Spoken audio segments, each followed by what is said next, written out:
पंजाब की कांग्रेसी सियासत में नवजोत सिंह सिद्धू खुद को सीएम पद के सबसे योग्य दावेदार मानते और बताते रहे हैं। इस पद के लिए खुद को लायक या और बाकी सबको नालायक साबित करने की सिद्धू ने तमाम कोशिशें की, लेकिन कांग्रेस ने अब अपने पत्ते खोलने शुरू कर दिए हैं। पंजाब में कांग्रेस की तरफ से सीएम का कैंडिडेट कौन होगा, कांग्रेस ने एक वीडियो जारी करके इस बात के संकेत देने शुरू कर दिए हैं। पंजाब में सीएम कैंडिडेट कौन होगा, इस वीडियो में कहा गया है कि जो बैक बेंचर हो, जिसे पिछली सीट से उठाकर आगे लाया जाए, वही असली सीएम और राजा है। मतलब संकेत साफ है कि कांग्रेस चरणजीत सिंह चन्नी पर दांव खेलना चाहती है, नवजोत सिंह सिद्धू पर नहीं। हालांकि अब तक कांग्रेस सामूहिक नेतृत्व में चुनाव लड़ने की बात करती रही है, लेकिन जब दूसरी तरफ केजरीवाल सीएम कैंडिडेट के नाम की घोषणा करने जा रहे हैं, तो ऐसे में कांग्रेस पर भी इस बात का दबाव है कि वो अपने सीएम कैंडिडेट के नाम की घोषणा करे। कांग्रेस पार्टी की ओर से जारी इस वीडियो से हलचल काफी तेज हो गई है। कांग्रेस ने अपने आधिकारिक ट्विटर हैंडल से एक वीडियो शेयर किया, जिससे संकेत मिल रहे हैं कि पार्टी आगामी चुनाव में चरणजीत सिंह चन्नी को पंजाब में सीएम का चेहरा बना सकती है। वीडियो शेयर करते हुए हालांकि आधिकारिक तौर पर कुछ नहीं कहा गया है, लेकिन वीडियो देखने से इस बात के साफ संकेत मिल रहे हैं कि चन्नी को पार्टी सीएम के तौर पर चुनाव में पेश कर सकती है। वीडियो के साथ लिखा गया, बोल रहा पंजाब, अब पंजे के साथ मजबूत करेंगे हर हाथ। पंजाब कांग्रेस के प्रदेश अध्यक्ष नवजोत सिंह सिद्धू और मुख्यमंत्री चरणजीत सिंह चन्नी के बीच लगातार अनबन देखी जा रही है। सिद्धू लगातार खुद को पंजाब के सीएम फेस के तौर पर आगे रख रहे हैं, लेकिन कांग्रेस पार्टी द्वारा शेयर किए गए वीडियो से ऐसा लग रहा है कि नवजोत सिंह सिद्धू का पत्ता कट सकता है। कांग्रेस की ओर से जारी वीडियो में सोनू सूद खेत के पास बैठे नजर आ रहे हैं। वे कहते हैं कि असली चीफ मिनिस्टर वो या असली राजा वो जिसको जबरदस्ती कुर्सी पर लाया जाए, उसको संघर्ष न करना पड़े, उसको बताना ना पड़े मैं चीफ मिनिस्टर का उम्मीदवार हूँ, मैं इसके लायक हूँ। वो ऐसा होना चाहिए जो बैक बेंचर हो, उसको पीछे से उठाकर लेकर आएं और बोलें कि तू इसके काबिल है, तुम बनो। वो जो बनेगा वो देश बदल सकता है। मतलब साफ है कि ये वीडियो साफ तौर पर नवजोत सिंह सिद्धू के लिए नसीहत है कि जिस तरह से वे खुद को सीएम कैंडिडेट के तौर पर पेश कर रहे हैं, जिससे पार्टी बेहद नाराज है, उनकी दाल आगे गलने वाली है। Report, news of India. अवैध रेत खनन का मुद्दा पंजाब की सियासत में बार बार उछलता रहा है। कैप्टन अमरिंदर सिंह से लेकर नवजोत सिंह सिद्धू और केजरीवाल तक इस मसले को लेकर एक दूसरे पर हमला करते रहे हैं। कैप्टन अमरिंदर सिंह ने तो सोनिया गांधी तक को अवैध रेत खनन से जुड़े कांग्रेस के विधायकों के नाम तक बता दिए थे, लेकिन कभी कुछ हुआ नहीं। न पार्टी के स्तर पर और न ही सरकार के स्तर पर अवैध रेत खनन को रोकने और माफियाओं को पकड़ने की कोई कार्रवाई की गई। लेकिन अब विधानसभा चुनाव के ठीक पहले प्रवर्तन निदेशालय यानी ईडी ने इस मामले में बड़ी छापेमारी की है। ईडी की टीम ने सीएम चरणजीत सिंह चन्नी के घर से अपनी कार्रवाई शुरू की। उसने चन्नी के भतीजे सहित 10 अलग अलग ठिकानों पर छापेमारी की। चन्नी के भतीजे भूपिंदर सिंह हनी के घर समेत राज्य के 10 अलग अलग ठिकानों की तलाशी ली गई और उनके खिलाफ मनी लॉन्ड्रिंग का मामला दर्ज कर लिया गया। अधिकारियों ने कहा कि मनी लॉन्ड्रिंग का मामला दर्ज किया गया है और सियासी कनेक्शन वाले कई लोगों की जांच की जा रही है। खास बात यह है कि पंजाब के चुनाव में अवैध रेत खनन का मुद्दा गर्म रहता है। पूर्व मुख्यमंत्री कैप्टन अमरिंदर सिंह भी सत्तारूढ़ दल कांग्रेस पर अवैध रेत खनन से जुड़े होने के आरोप लगा चुके हैं। कैप्टन ने आरोप लगाए थे कि कांग्रेस सांसदों के तार रेत के अवैध कारोबार से जुड़े हुए हैं। उन्होंने कहा था कि अगर मैं नाम लेना शुरू करूंगा तो मुझे ऊपर से शुरुआत करनी होगी। कैप्टन ने यह भी बताया कि उन्होंने कांग्रेस की अध्यक्ष सोनिया गांधी को भी विधायकों के इन धंधे में शामिल होने की जानकारी दी। कैप्टन ने बीते साल सीएम पद से इस्तीफा दे दिया था। इसके बाद चन्नी को प्रदेश की कमान सौंपी गई थी। पंजाब में सत्ता हासिल करने की कोशिश में जुटी आम आदमी पार्टी भी लगातार अवैध रेत खनन के मुद्दे को लेकर चन्नी सरकार पर हमलावर है। पार्टी ने सीएम चन्नी पर अपने क्षेत्र में अवैध खनन के आरोप को लेकर भी निशाना साधा था। Bureau report, news of India. Uttarakhand के पूर्व मंत्री बीजेपी से निकाले जाने के बाद हरक सिंह रावत इस उम्मीद में थे कि कांग्रेस में उनकी एंट्री आसानी से होगी और वो भी उनकी शर्तों पर। लेकिन जिस तरीके से उन्हें बीजेपी से निकाला गया और जिस तरह से उन्हें कांग्रेस में बगावत की, उसके बाद मामला आसान नहीं रहा। माना जा रहा है कि अगर हरीश रावत को किनारे लगाकर सोनिया गांधी ने हरक सिंह रावत को कांग्रेस में वापस ले भी लिया तो भी उनकी बहू अनुकृति गंसाई को टिकट नहीं मिल पाएगा, क्योंकि एक तो इससे उत्तराखंड में ही हंगामा खड़ा हो जाएगा और दूसरे पंजाब में एक नई मुसीबत खड़ी हो जाएगी, जहां एक परिवार एक टिकट के नाम पर कांग्रेस कितनों को किनारे लगा चुकी है। हरक सिंह रावत की बहू को टिकट देकर कांग्रेस एक नया बवाल नहीं खड़ा करना चाहेगी। हालांकि अभी तक तो हरक सिंह रावत के नाम पर ही विवाद चल रहा है। सूत्रों का कहना है कि पूर्व मुख्यमंत्री हरीश रावत इस पक्ष में नहीं कि हरक सिंह रावत को उनकी शर्तों के आधार पर पार्टी में लिया जाए। हरक सिंह रावत को उत्तराखंड की बीजेपी की सरकार से बर्खास्त करने के साथ ही बीजेपी से भी 6 साल के लिए निष्कासित कर दिया गया था। उत्तराखंड प्रदेश कांग्रेस के वरिष्ठ नेताओं ने यहां पार्टी की स्क्रीनिंग कमेटी की बैठक से इतर हरक सिंह रावत के मुद्दे पर लंबी मंत्रणा की और पूर्व मंत्री को पार्टी में वापस लेने से होने वाले नफे नुकसान पर मंथन किया। सूत्रों ने बताया कि उम्मीद थी कि इस मुद्दे पर कोई न कोई फैसला हो जाएगा, लेकिन नेताओं ने आगे इस पर विचार विमर्श जारी रखने का फैसला किया। सभी ने इस बात पर सहमति जताई, आलाकमान का कोई भी निर्णय सबको मान्य होगा। सूत्रों ने यह भी कहा कि हरीश रावत हरक सिंह रावत को उनकी शर्तों के आधार पर पार्टी में लेने पर सहमत नहीं है।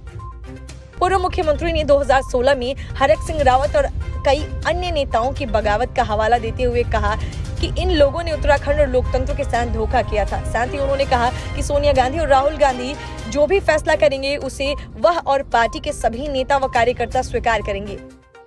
पौड़ी गढ़वाल जिले की कोटद्वार विधानसभा सीट से विधायक हरक सिंह रावत पहले कई वर्षों तक कांग्रेस में थे।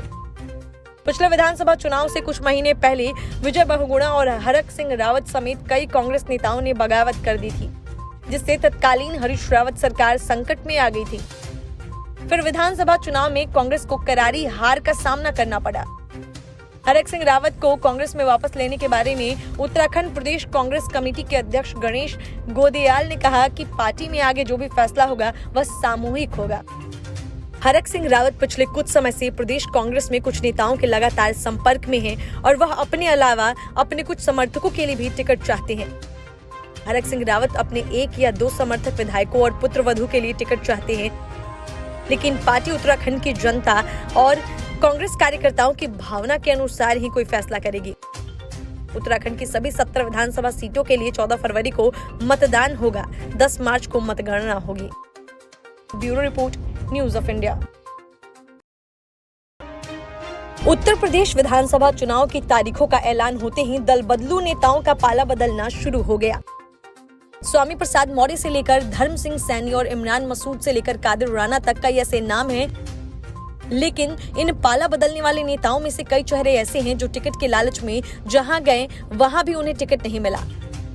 हालात ये हो गया कि उनके सामने 2 ही रास्ते बचे कि या तो वे पलटी मारे या चुनाव लड़ने का सपना छोड़े। लेकिन मजे की बात यह है कि ये सभी नेता समाजवादी पार्टी को पोपट बना रहे हैं या समाजवादी पार्टी इन्हें पोपट बना रही है, ये किसी की भी समझ में नहीं आ रहा। और इसी पशुपेश में पश्चिमी यूपी के कई दिग्गज नेताओं के राजनीतिक भविष्य पर संकट गहराता नजर तो आ रहा है। साथ ही मझधार में फंसी समाजवादी पार्टी के समीकरण भी हर रोज गड़बड़ा रहे हैं। कहीं मुस्लिम तो कहीं दलित वोट के चक्कर में उनके टिकट फंसे हुए हैं। सहारनपुर के इमरान मसूद ही नहीं, कादिर राणा से लेकर हाजी याकूब तक की सियासत इसी पार्टी के खेल में उलझ कर रह गई है। इमरान मसूद ने विधानसभा चुनाव से ठीक पहले समाजवादी पार्टी का दामन थाम लिया। उन्हें पूरी उम्मीद थी कि नकुड़ विधानसभा सीट से वो समाजवादी पार्टी और राष्ट्रीय लोक दल गठबंधन के उम्मीदवार होंगे, लेकिन उन्हें टिकट नहीं मिला। ऐसे में चर्चा है कि इमरान मसूद एक बार फिर से पाला बदलते हुए बहुजन समाज पार्टी में जा सकते हैं। कांग्रेस के राष्ट्रीय सचिव रहे पूर्व विधायक इमरान मसूद ने 10 जनवरी को कांग्रेस छोड़कर सपा में शामिल होने की घोषणा की थी। 2 दिन बाद उन्होंने सहारनपुर देहात से कांग्रेस विधायक मसूद अख्तर के साथ लखनऊ में जाकर समाजवादी पार्टी ज्वाइन कर ली थी। तब उन्हें बेहट सीट से और मसूद अख्तर को सहारनपुर देहात सीट से चुनाव लड़ने का आश्वासन भी दिया गया, लेकिन टिकट मिला नहीं। इसी तरह पूर्व सांसद कादिर राणा का बसपा के हाथी से उतरकर सपा की साइकिल पर सवारी करने का दाव सफल नहीं रहा। सपा आरएलडी गठबंधन ने कादिर राणा को किसी भी सीट से प्रत्याशी नहीं बनाया है। इस चुनाव में मुस्लिमों के सपा के पीछे लामबंद हो जाने से उन्होंने बसपा छोड़कर अखिलेश यादव का दामन थाम लिया, लेकिन न ही उन्हें और न ही उनके परिवार के किसी भी सदस्य को टिकट मिला है। मेरठ की सियासत के बड़े चेहरे हाजी यक्कूब कुरैशी के बेटे इमरान कुरैशी का टिकट चुनावी घोषणा होने से एक दिन पहले ही मायावती ने काट दिया। ऐसे में अब याकूब कुरैशी के सामने सियासी संकट गहरा गया है। इसी तरह मेरठ जिले में मुस्लिम चेहरा माने जाने वाले हाजी शाहिद अखलाक और उनके परिवार से 4 दशक के सियासी इतिहास में पहली बार कोई सदस्य चुनावी मैदान में नहीं है। पिछले महीने शाहिद अखलाक ने सपा प्रमुख अखिलेश यादव से मुलाकात की थी, लेकिन समाजवादी पार्टी में अब तक उनकी एंट्री नहीं हो पाई है। शामली जिले का मुस्लिम चेहरा पूर्व विधायक अब्दुल राव वारिस को भी इस बार सपा ने टिकट नहीं दिया है। अब्दुल राव वारिस मुस्लिम राजपूत हैं और थाना भवन सीट पर सपा के दावेदार माने जा रहे थे, लेकिन यह सीट आरएलडी के खाते में जाने से उनका सियासी समीकरण गड़बड़ा गया है। इसी तरह पिछले 3 दशक से पश्चिमी यूपी के मजबूत चेहरे माने जाने वाले इन धुरंधरों को इस बार के चुनाव में टिकट के लाले पड़ रहे हैं। उनका पाला बदलने का दाव भी अब काम नहीं कर रहा है। Bureau report, news of India. Modi और योगी के नेतृत्व में हर रोज नए कीर्तिमान गढ़ रही भारतीय जनता पार्टी की राजनीति ने देश में कईयों की राजनीति बदल दी है। वे विपक्षी पार्टियां और नेता जो इस देश के बहुसंख्यक समाज को मूर्ख समझते थे और गाली देते नहीं थकते थे, अब उसी बहुसंख्यक समाज के सहारे अपनी राजनीति आगे बढ़ाने की कोशिश कर रहे हैं। उत्तर प्रदेश विधानसभा चुनावों में असदुद्दीन ओवैसी की पार्टी AIMIM ने अपने उम्मीदवारों की दूसरी लिस्ट जारी करते हुए साहिबाबाद सीट पर ब्राह्मण कार्ड खेलकर सबको चौंका दिया। इस सीट पर AIMIM ने सपा के बागी बेटा पंडित मनमोहन झा उर्फ गामा को टिकट दिया। मुस्लिमों के रहनुमा बनने का दावा करने वाले और धुरकट्टरता का लबादा ओढ़े असदुद्दीन ओवैसी की पार्टी से एक हिंदू को टिकट मिलने पर अब राजनीतिक बिसात नए सिरे से बिछानी शुरू हो चुकी है। मूल रूप से बिहार के रहने वाले मनमोहन झा पहले समाजवादी पार्टी में जिला उपाध्यक्ष और साहिबाबाद विधानसभा के प्रभारी रह चुके हैं। साहिबाबाद में गामा के नाम से मशहूर झा बेहद कम समय में गाजियाबाद और साहिबाबाद क्षेत्र में अच्छी पकड़ बनाने में कामयाब रहे हैं। इसी के चलते समाजवादी पार्टी में उनका राजनीतिक कद तेजी से बढ़ा, लेकिन अब की बार पार्टी ने टिकट नहीं दिया और झा बागी हो गए। उन्होंने अखिलेश यादव पर निशाना साधते हुए कहा कि समाजवादी पार्टी अब पूंजीपतियों की पार्टी बन चुकी है। हमें अपमानित किया गया क्योंकि हम गरीब हैं, लेकिन ओवैसी साहब ने एक गरीब कार्यकर्ता को ताकत दी है। मैंने 22 साल पार्टी की सेवा की, लेकिन हमें कोई भी अधिकार नहीं मिला। झा ने कहा कि धर्म की राजनीति तो दूसरी पार्टियां करती हैं। असदुद्दीन ओवैसी संविधान पर विश्वास करते हैं और उनके बारे में गलत कहा जाता है कि वह मुस्लिम पार्टी के नेता हैं। उन्होंने तो मुझ जैसे एक ब्राह्मण हिंदू को अपना उम्मीदवार बनाया। मेरे विधानसभा क्षेत्र में एक मुस्लिम मुझे वोट करेगा, एक पूर्वांचली मुझे वोट करेगा। भारतीय जनता पार्टी के उम्मीदवारों और समाजवादी पार्टी के उम्मीदवारों को हराने का काम करेगा। बहरहाल भाजपा की आक्रामक रणनीति और सर्व समाज को लेकर चलने की उसकी राजनीति ने विपक्ष को साफ इशारा कर दिया है कि राजनीति के अपने तौर तरीके बदल लीजिए और बहुसंख्यक आबादी को ठेंगा दिखाना बंद कीजिए, वरना देश की जनता आपको कहीं का नहीं छोड़ेगी। पंजाब में कांग्रेस की मुश्किलें खत्म होने की नाम ही नहीं ले रही हैं। सीएम चन्नी के भाई और 2 बड़े मंत्रियों के बेटे के कांग्रेस के खिलाफ चुनाव लड़ने के ऐलान के बाद 2 बार के विधायक लव कुमार गोल्डी ने कांग्रेस से इस्तीफा दे दिया है। कांग्रेस छोड़कर लव कुमार गोल्डी कैप्टन अमरिंदर सिंह की पार्टी पंजाब लोक कांग्रेस में शामिल हो गए। लव कुमार गोल्डी के साथ कांग्रेस के कई नगर पार्षद और नेता भी पंजाब लोक कांग्रेस में शामिल हुए। गोल्डी ने कहा कि पंजाब के पूर्व सीएम कैप्टन अमरिंदर सिंह की वजह से उन्होंने पंजाब लोक कांग्रेस में शामिल होने का फैसला किया। गोल्डी ने पंजाब लोक कांग्रेस में शामिल होने के बाद कहा कि उन्हें पंजाब के पूर्व मुख्यमंत्री कैप्टन अमरिंदर सिंह के नेतृत्व में हमेशा विश्वास रहा है। उन्होंने कहा कि मैं अपने समर्थकों को विश्वास में लेने के बाद उन्होंने पंजाब लोक कांग्रेस में शामिल होने का फैसला किया है।